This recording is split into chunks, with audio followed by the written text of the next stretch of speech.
Good morning, world. Today is the day after the first day in the monkey trecena. So in Mayan cosmology, there are 260 days in a year, and there are 20 months of 13 days. And those refer to specific energies moving around in the universe. So yesterday was a one day of the monkey day in the monkey trecena. So it was a very, very powerful day for healing and healers and weaving webs and ceremonies. And it's also very specific during this time that we don't want to be doing kind of like messing around with things you don't understand, playing with magic you don't understand. So there's been that thing about witches hexing Donald Trump circulating, and that's what came to mind. Like, hey y'all, if you guys haven't done that stuff before, don't even mess with it, because, well, I was taught in my family lineage we don't even mess with that stuff because there's consequences. There are consequences to the energies you put out there. And I also wanted to talk about how the mystical isn't necessarily mystical. I know that people who practice spiritual ways get a lot of, and intentionally get called things that would disqualify them as professionals, etc.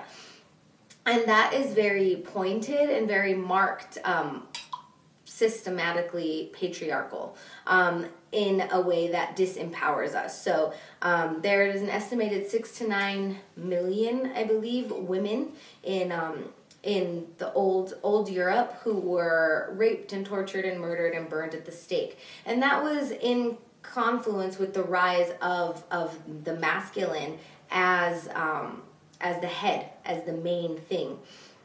So women were systematically taken out of their power place. This also happened at the turn of the century in the United States with midwifery, when they started smear campaigns, specifically on women of color, on indigenous women, on black women who were practicing birth ways, and they started telling everyone that they were dirty, they were this, they were that, and that wasn't the case. The case was they had this new shiny obstetrics thing, and all of these pharmaceuticals that they wanted to push.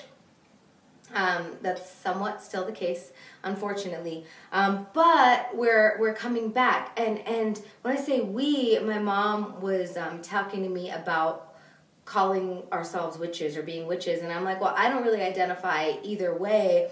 But I'm also not attached to not being a witch. I'm not attached to being a curandera or a medicine woman. I am just doing my work because I came to this place to do this work, whatever this work is. And God knows if there is a God, I never even thought I would be doing half the stuff that I'm doing. It's crazy, but it's not. It's very real. So I wanted to talk to you all today about how the mystical isn't really all that mystical. So if we look at the Tao, which means the way or the path, and we look at Mexica traditional medicine, we look at Ayurvedic medicine, if we look at the ancient modalities of medicine that have been passed on from the ages, they are all a microcosm of the macrocosm. So basically they treat our bodies as a microcosm of the macrocosm. If we are out of tune with nature and the cycles of nature, we're out of tune with ourselves. Easy example, you're not going to go out in wintertime in Colorado in shorts and a crop top because it's cold, okay? That is an example of working in alignment with nature. And there are many other things that all of our ancestors observed and knew about, very nuanced things before the advent of industrialization and cities and all of that stuff that has really taken us away from the natural rhythms of things. An example of that would be the light. Awesome that we have lights that we can turn on, thanks Tom Edison, but at the same time it throws off our natural clock. Now we're staying up till 2 a.m. And that's when the liver is supposed to be restoring the blood so that our bodies can move well, so our bodies can flush out toxins. Instead, we're like partying to like loud music, or some of us, you know? And that's not necessarily bad, to each their own. It just goes to show you the different ways that we are no longer in tune with our own body's circadian rhythms, which really throws us off in a lot of ways. So along with that, there's astrology. If you look at pyramids around the world, those are built on the rhythms of the stars. The pyramids in Teotihuacan are the same pyramids, or the same orientation on the earth as the pyramids at Giza, which are in Egypt. So people far apart from each other are creating the same structures. The only difference is the ones at Giza are on a 15-degree tilt to the ones in Mexico. So we were looking at the same things and worshiping, if you will, or observing, honoring the same phenomena in our worlds. This stone, for instance, oh, woo, woo, woo, it's a stone and everybody wants to be crystal fanatic. It's not about like this has some kind of mystical property. They are not magic. Now, the magic exists in understanding the minerals, understanding what this actually is. In ancient Chinese medicine, I have this awesome book a friend gave me, thanks Chloe, on stone medicine, healing with gems and minerals. And they would actually like crush them up in a mortar and pestle and put them in decoctions. And some of them are very poisonous, but a little bit of poison can actually be an antidote.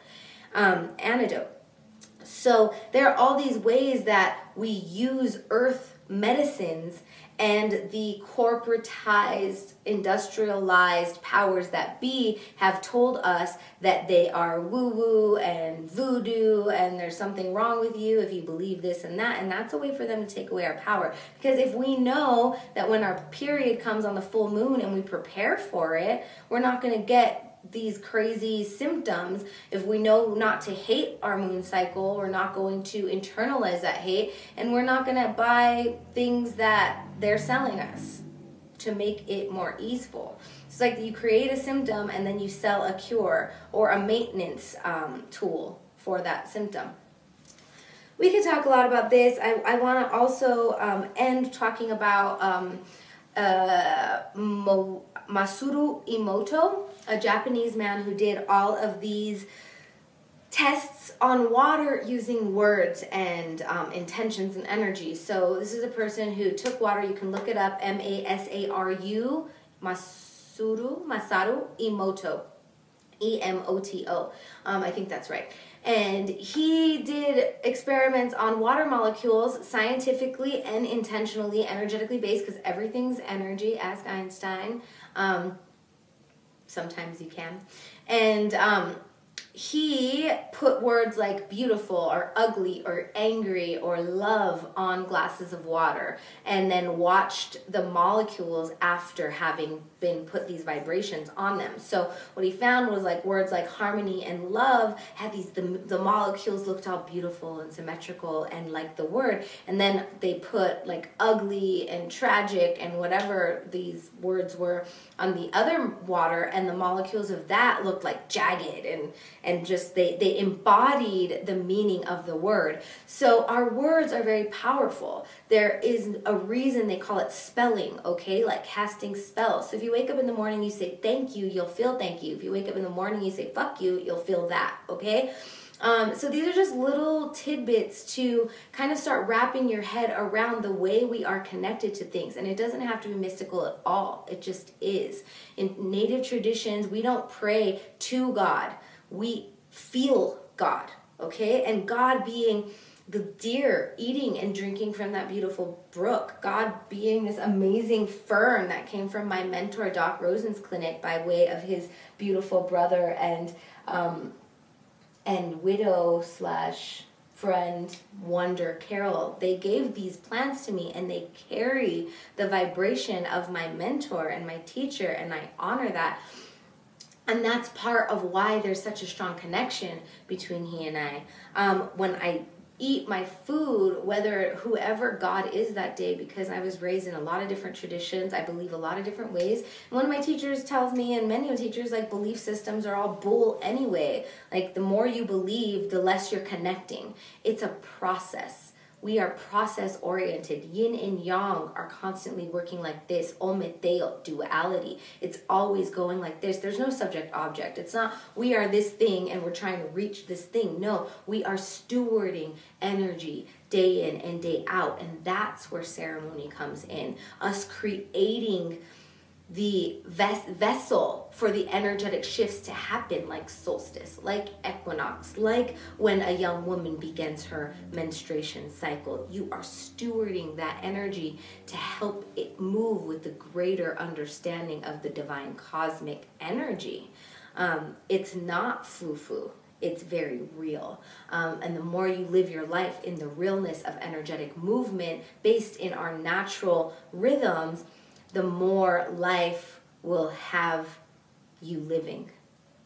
I don't know if that makes sense. It makes all the sense to me. Comment, ask questions, subscribe, and let me know what you guys want to know about. Oh my God, I dropped my crystal.